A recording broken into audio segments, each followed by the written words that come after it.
Abramos as nossas Bíblias, o livro que escreveu João, capítulo de 11. Declarou Jesus, teu irmão há de ressuscitar. Eu sei, explicou a Marta que há de ressuscitar, porque a ressurreição dos últimos dias. E disse Jesus, eu sou a ressurreição, a vida.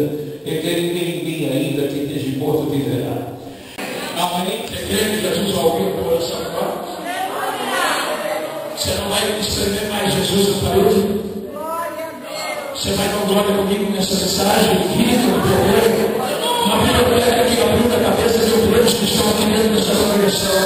Eu estou falando você dar glória para Jesus, porque eu é muito rico. E amanhã pode ser você pregando e eu dando glória para Jesus. Eu posso você glorificar a Deus. Amanhã é você que vai parar o missionário. Amanhã é você que vai construir igreja missionária para Jesus.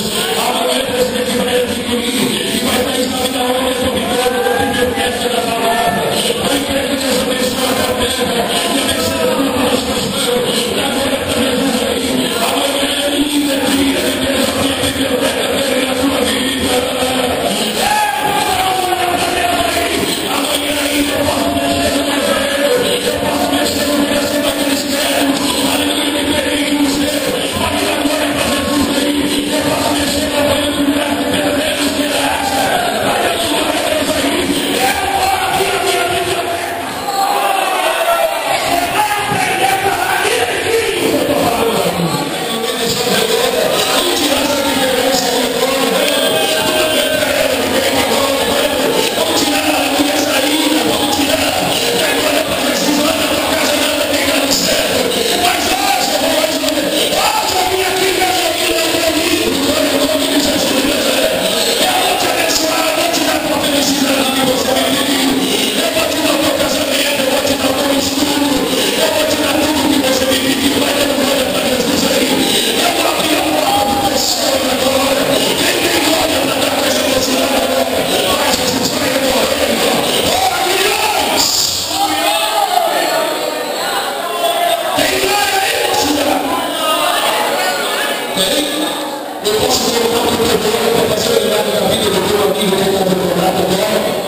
Eu posso ver milagre na tua vida